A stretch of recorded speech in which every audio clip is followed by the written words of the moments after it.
Hey, I'm Summer. And I'm Mike. And we got married. With children. We're married 2 years now. Blended for 11. Like a margarita. Yeah, baby, like a margarita. And you're listening to the Everything Always podcast. Want to tell them why we do this?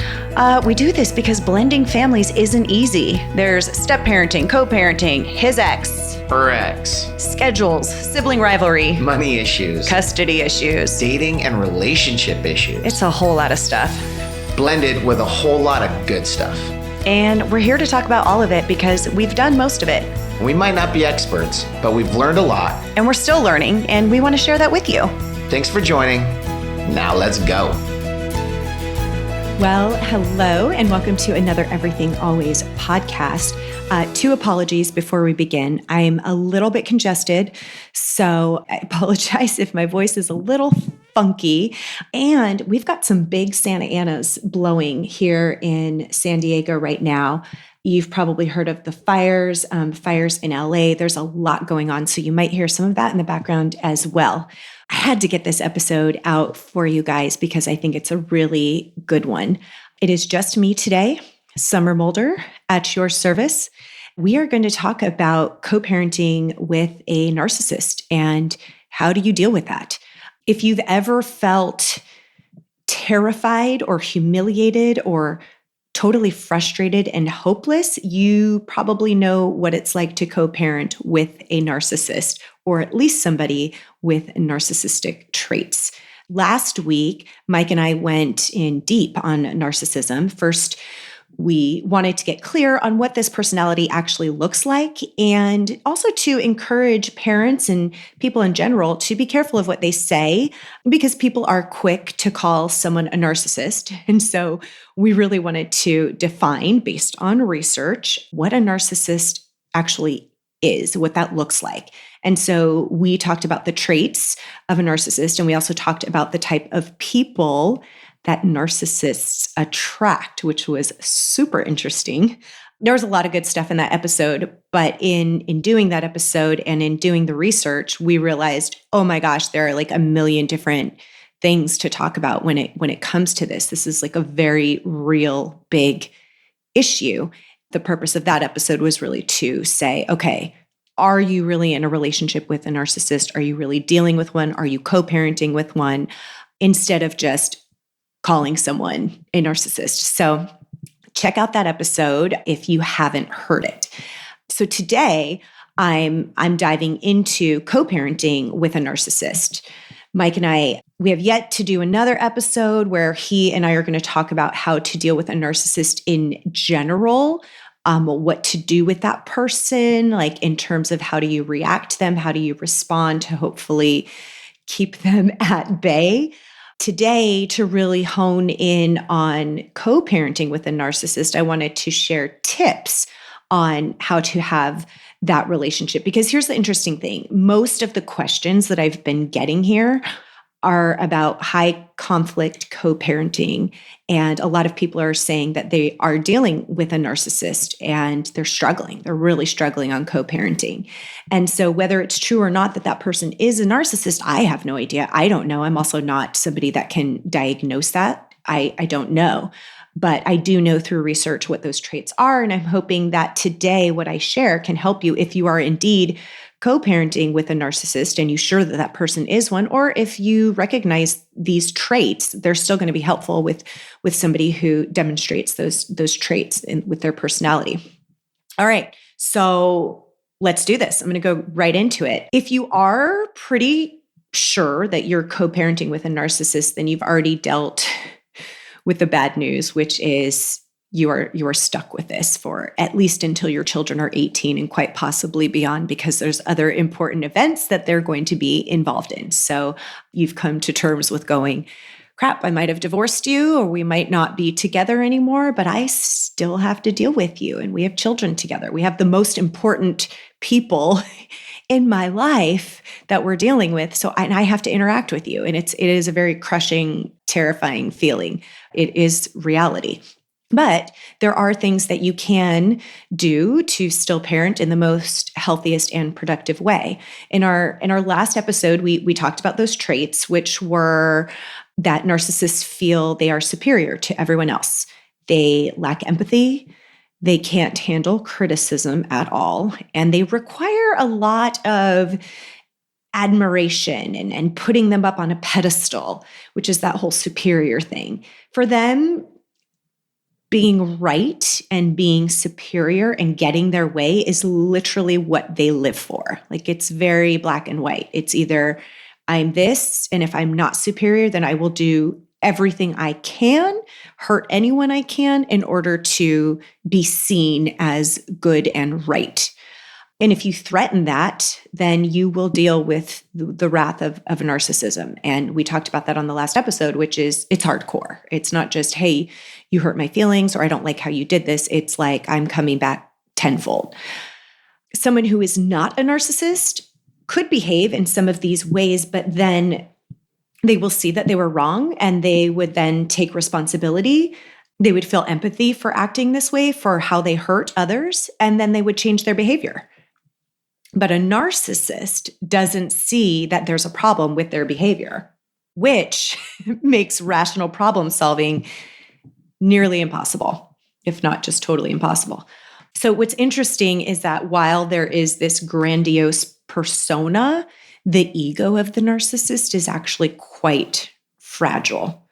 So again, whether someone actually is a narcissist or even has some of these narcissistic traits, it makes co-parenting extremely difficult and causes so much stress and anxiety and drama.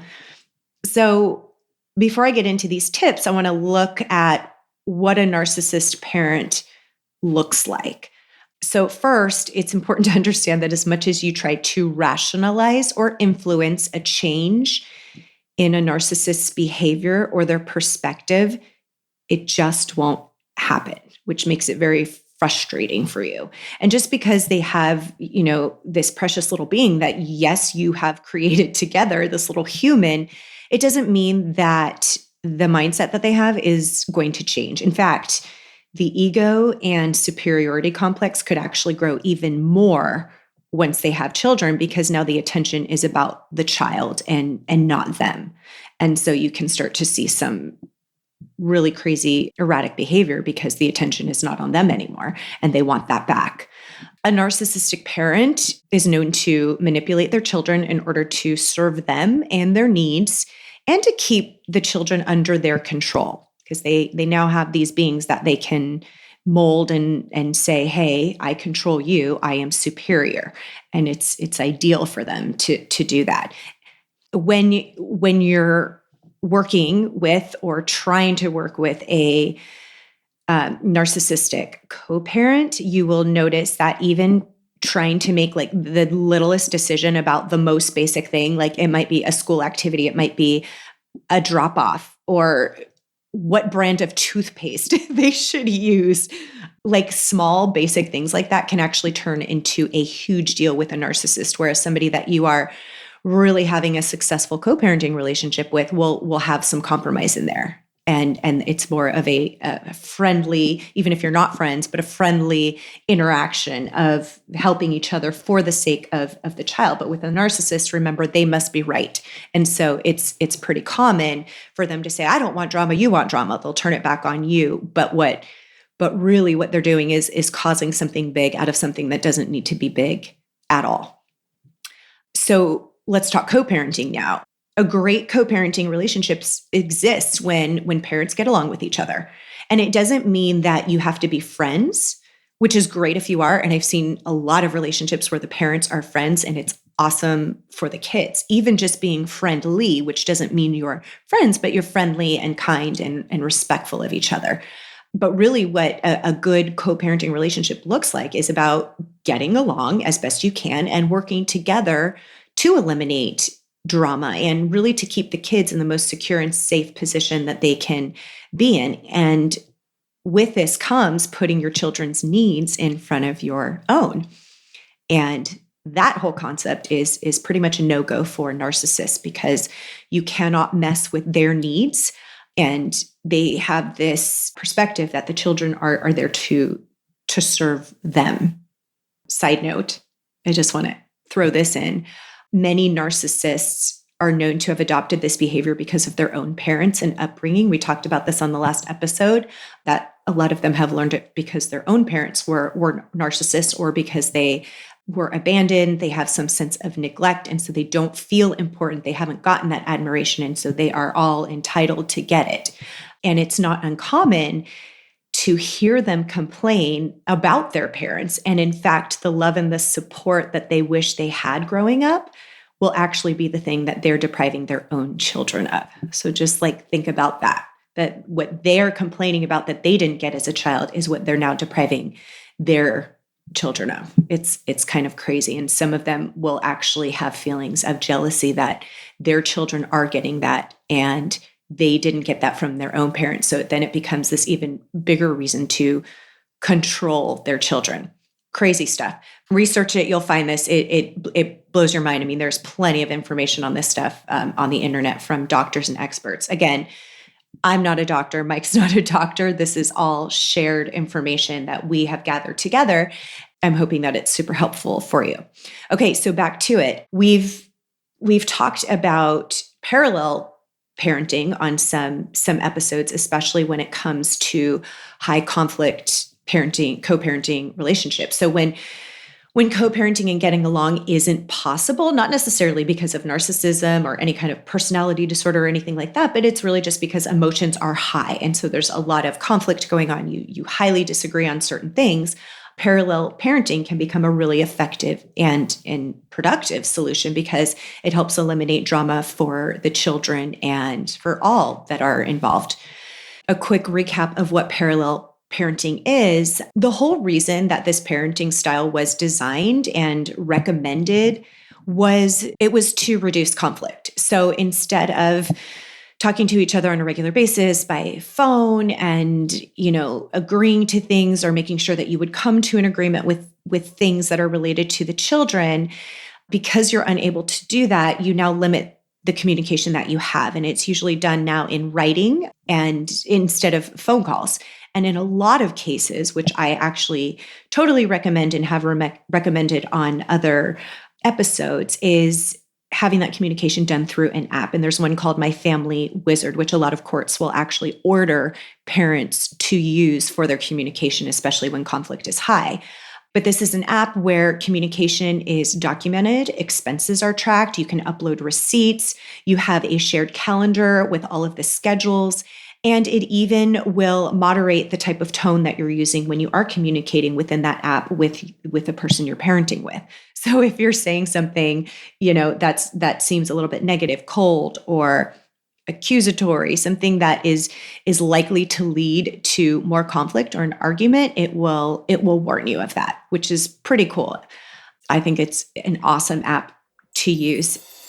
Hey, thank you so much for listening to our podcast. Yes, we appreciate you so much, and we hope you know that we support you in whatever stage you're at. We took a leap here, sharing our mistakes and wins with you. Yeah, we're getting pretty vulnerable here, but we know that we've learned from those who have been brave enough to share with us, and we want to do that with you. Hey, can you do us a favor? If you like what you hear, will you press pause and rate the podcast and write a review? Oh, and while you're at it, share it, please. And if you have questions, you can find us on all of our social channels. Okay, ready to get back to it? Let's do it.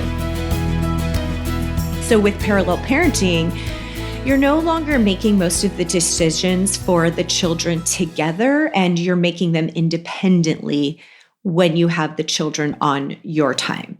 So basically, you're raising your children independently of the other parent. You have your own rules at your own house, and you're keeping your business to yourself. And yes, it feels cold. It feels strictly business, and it doesn't feel ideal. But compared to the conflict, grief, that feeling of terror and the drama that you would have to go through the other way, which clearly probably isn't working if you are in that situation, parallel parenting, this style of parenting is most welcome and actually proves to be a total lifesaver when it comes to your children. And it doesn't take long before you start to see, wow, should have been doing this all along. But here's the deal. Whatever parenting style you do choose, you're still going to have challenges when you're parenting with a narcissist. So what I've done here is is through research and things that I know to work just through high conflict. Here are 10, I believe, solid tips that can really help to get you through and really offer as much peace as possible until these kiddos are 18 and possibly beyond. So the first one is therapy. Yes, therapy. I mean, it's true, because here's the thing, whether you absolutely know you're not crazy and that, this person is totally illogical, or that you know that you're being as calm as possible, dealing with a narcissistic personality, it's going to get you. And you need to have a sounding board, especially in the form of a therapist who is familiar with a narcissistic personality, because they will help keep you sane. And they'll also be there to reassure you that, no, you are not crazy, because sometimes, somebody can tell you, no, you're this, you're that. They can turn it around back on you. And you start to think, oh my gosh, what am I doing wrong? But if you have that sane therapist who understands these type relationships and is from an outside perspective, an outside view, they'll really help keep you sane. And they're also there to offer help, especially with specific situations that can come up. Number 2, the co-parenting app. Like, honestly, if you can get your ex to agree to use a co-parenting app, do it. Now, I totally understand that with this type personality, because it may not have been their idea. They don't want to be told what to do. They very well might not agree. And if not, then I would just adhere to the parallel parenting as best you can. But if they do, by all means, if they agree, by all means, please use it. It just keeps things nice and tidy and as drama-free as possible. Number 3, do not respond right away. So you already know how they can get to you.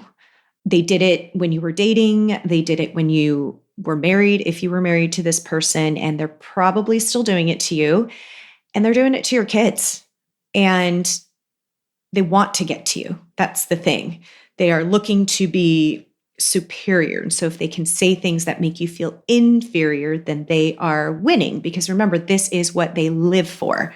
So instead of you having to feel terrified when you see their name pop up on your phone, just take a quick peek and make sure it's not an emergency, and then put it away and wait. How long do you wait? I would honestly say at least 1 full day. I mean, if it's not an emergency, you can wait an entire day. Let your head get clear, and you just really look at it and see if it actually merits a response. Because if it's something that's just to be angry or call you names or to put you down, then just ignore it. I mean, there's absolutely no purpose to it. So it actually has to produce some type of productive result in order for you to respond. So wait that amount of time, let your head get clear, because the last thing you want to do is to get into a heated, irrational argument with a narcissist. That is the last thing you want to do. So just wait out that time so that you can respond creatively instead of just react. Number 4, save everything. So when you do get those nasty text messages or the irrational responses or emails or whatever it is, like, save it.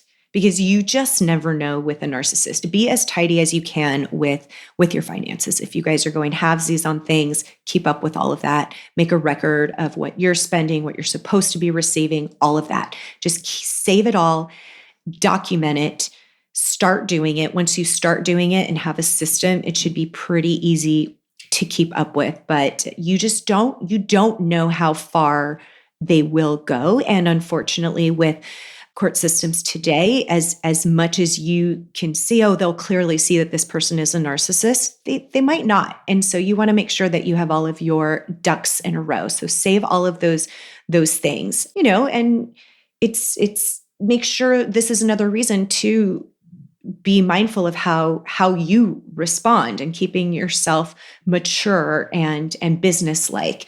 You don't want to be the person that's getting all high emotion and being mean or nasty. So have all of that communication saved and documented. You never know. You might need it one day for any reason. Number 5, it is not about you. Okay. So please do not listen to what they're saying to you or about you. It's actually not about you. This is their own anger. This is their own, the only reason they're doing this is to serve their own ego. It really has nothing to do with you. And I know what it can feel like if in the past you were like, but this is what, just because they are saying something to you doesn't make it truth. So the most important person to know that is you. So just because they're saying something about you or to you does not make it truth, but they want you to think that it is, because then they have that power over you to make you feel inferior. And what do they want? To be superior. Okay, number 6, boundaries, boundaries. Boundaries. You know that this is Mike and I's favorite word. Boundaries, boundaries, boundaries. Okay. You have to create the boundaries that are right for you. This is basically the clear line, if you can envision it, of where they cannot enter. So here's where you are, and then on the other side is that person, that narcissist, and you do get to decide what you will and won't allow, which is, one of those boundaries is that text message. And am I going to let this ruin my life? Am I going to answer the phone when you're calling? Am I going to allow you to just barge into my home? Things like that. So really, really be clear on the boundaries. And, do you have a certain schedule that you are adhering to? Don't get taken advantage of, those type things. Decide what those boundaries are for you and stick with them. Number 7, be realistic. You have to be realistic. And by that, I mean, sometimes on a good day when you might get ultra surprised that your ex is being decent. Oh my gosh, like they totally made that really easy, or they're being kind and nice and friendly. Like, where did this come from? Just yesterday or a week ago, you were awful. And then what happens is you, as this empathetic, nice person, are going, oh, this is a normal person who is reaching out because they've accepted that they've done something wrong. And I just want to say, hold up a minute. First, did they even apologize about anything? And second, even if they did, we talked about this on the last episode, are they actually changing their behavior? Or are they now in this position like, okay, cool, and now you've forgiven me, now I can just do that again? Just because they are being decent or nice doesn't mean you should start to have bigger expectations. No, they have not seen the light.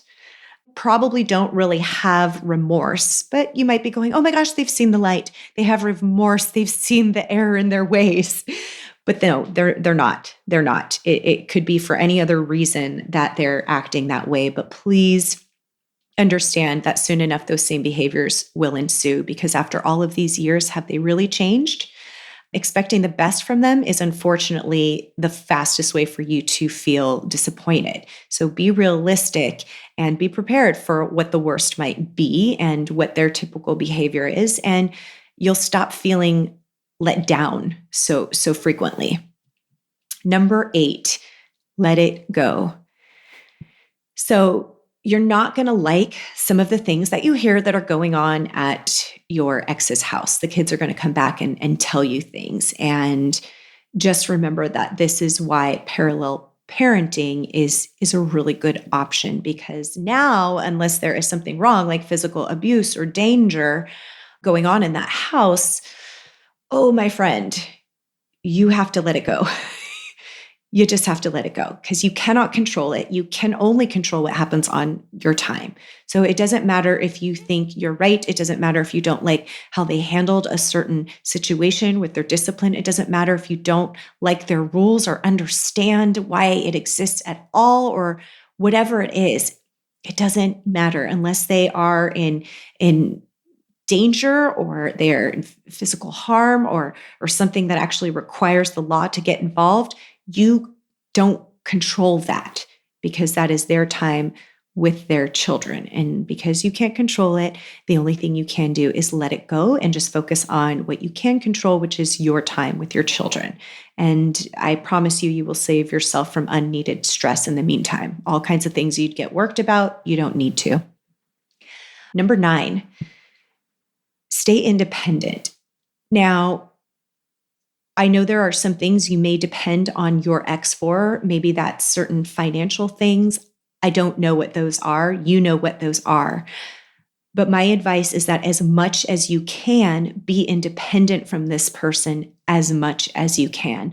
The more that you have to depend on them, the more control that they feel that they have, the more that they can try to leverage that, and the more drama you will experience. So as much as you can, even if that means, bit by bit, the things that you are dependent on them for, bit by bit, if you can start to really steer clear from that, you will be in a much stronger position to not have to need anything from them.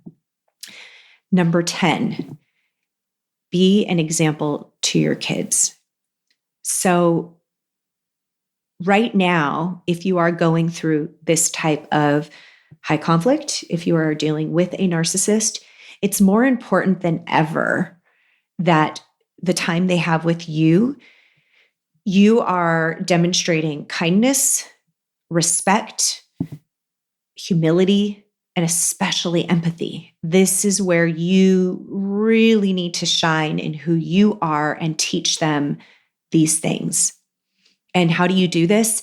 Listen to them. When they vent to you and they have emotions, let them vent to you. Let them show their emotions and be welcoming and be understanding. Really, really empathize and hear. A really great counselor told me this, because when they're having these feelings, they might have feelings like, this made me feel really bad. Empathize with that and say things like, wow, gosh, that must have been really hard. That must have been really upsetting for you when that happened. And really honor what those feelings are.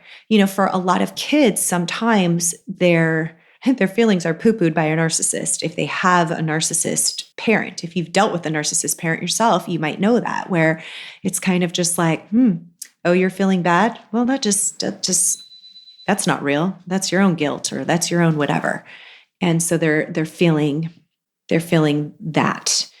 Now, another thing is, in being an example, is allowing them to vent and show their emotions to you, but that doesn't mean you then vent to them. Remember, they are not your friend. They are not your support system. They are not here to serve you. You are the parent. You are the mature adult here. And they don't need, nor should they have, as a child, the burden of dealing with what you are upset about with their ex or with anything in life. So just listen to them and understand and really empathize with what they are saying, and respect their feelings. And, if you are feeling certain emotions, they're not your buddy to be like, yeah, isn't your mom or your dad awful? No, that's not what they're there for. And if you need to vent that, you have a right to vent that too, and you should. And that's why you have your therapist, and that's why you have your support system and group of friends or your spouse that you can talk to. And another thing to realize here that falls under this being an example to your kids is that with what they are going through, and you don't know what's going on at their other house, but they may act out because of the same feelings that you have dealt with this person. And children are going to deal with it differently because they are still learning how to deal with all of these emotions. So they might act out. And so you are going to have to learn how to deal with it and help guide them on how to deal with their own feelings in a productive and healthy manner. And if that means getting them a therapist, then by all means, give them the best support that you can. All right. So those are the 10 tips. I hope they were super helpful. Thank you so much for listening. Thank you so much for writing in and letting us know that these are the things that you're dealing with. And I hope that these are tips that you will follow and start to see a difference. And when you do, please let us know.